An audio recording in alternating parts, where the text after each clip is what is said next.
This is Asus's GTX 1070 Strix gaming card. It's actually pretty awesome, has a lot of RGB effects as you can kind of expect since it's, 2016, apparently that's the hip thing, but anyway, this is a pretty incredible card and I definitely think you should stick around.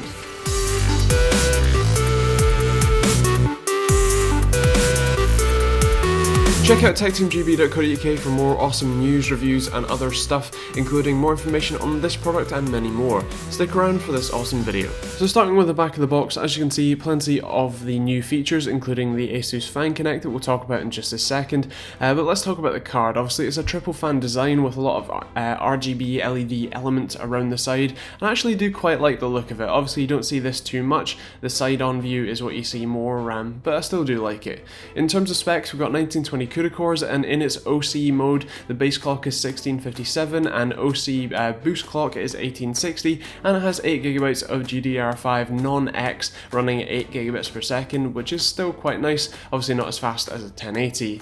With the side view, which is the one you're probably mostly going to be seeing, you do see a lot of heatsink, which is actually really cool because this card didn't reach more than 60 degrees under full load, which was incredible. And you have an RGB element for the Republic of Gamers text on the side and a single 8-pin power connector, although it does look like they use the same heatsink as they do for the 1080, as there's an extra space there for that.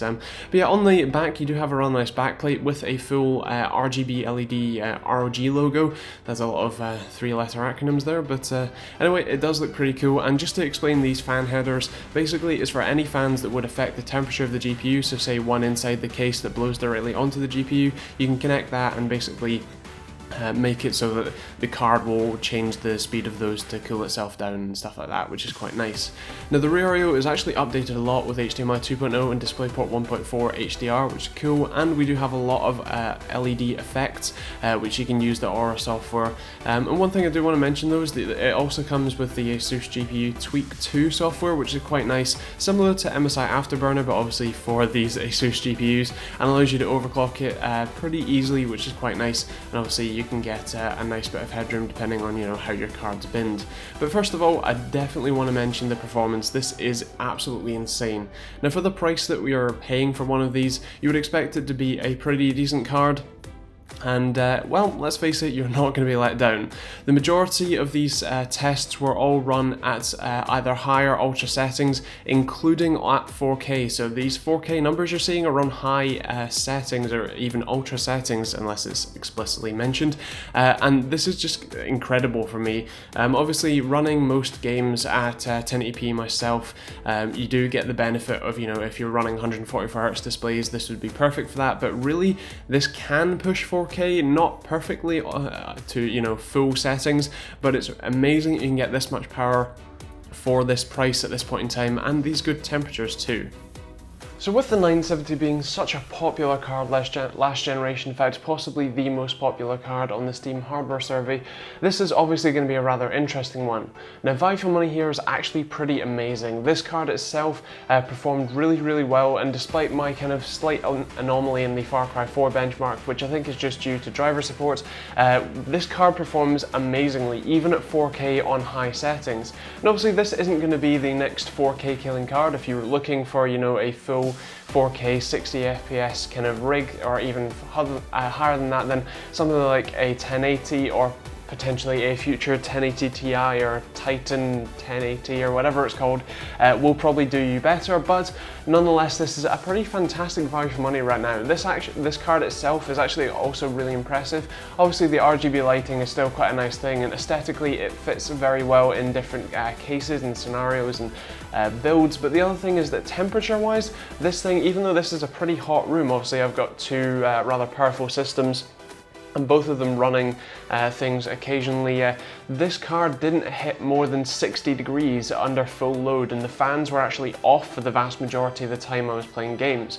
Now obviously this may differ depending on scenario and the actual climate you're in, but this is a really impressive card. It was very quiet, it was ridiculously cool for what it is, and it does look like it has decent overclocking headroom if you're into that, so that's pretty cool, and it's nice to see that a low power, low temperature and very high performing card is available for not too terrible of a price. So I guess that's kind of the pros and cons. I don't really have many cons for it. It's a good card, it's got great rear I/O in terms of the DisplayPort 1.3/4 and HDMI 2.0. So yeah, that's that. It's obviously really cool. I like the looks of it personally, and the RGB lighting is quite nice, and it really just will be up to driver support for making games a bit more efficient and better playing. So yeah, I don't really have any kind of negative points on this one. It's just a really awesome card. Now in terms of scoring, it's going to have to be a 5 for value for money. It's also going to be a 5 for performance because it does really well here. Functionality, I'm going to give for 5 as well because temperatures were fantastic. Style, I'm going to go for 5 because I do quite like it, and TechteamGB score is going to have to be a 5 as well. Now, I guess this just has to get the top tier award. It would probably get the gold award if I was doing 2, but let's just stick with top tier award because it really is an awesome card. Obviously the 1070 as a whole are pretty awesome. This one specifically is pretty cool too. So yeah, if you're picking this card up or anything else, feel free to check the Amazon affiliate link in the description down below, as it genuinely is helping me make these videos and making these relatively timely ones quite quickly too. And yeah, feel free to subscribe if you enjoyed it. If you didn't like it, feel free to dislike, but let me know why in the comments down below so I can improve for next time. And yeah, other than that, hope you enjoyed the video, and we'll see you on the next one.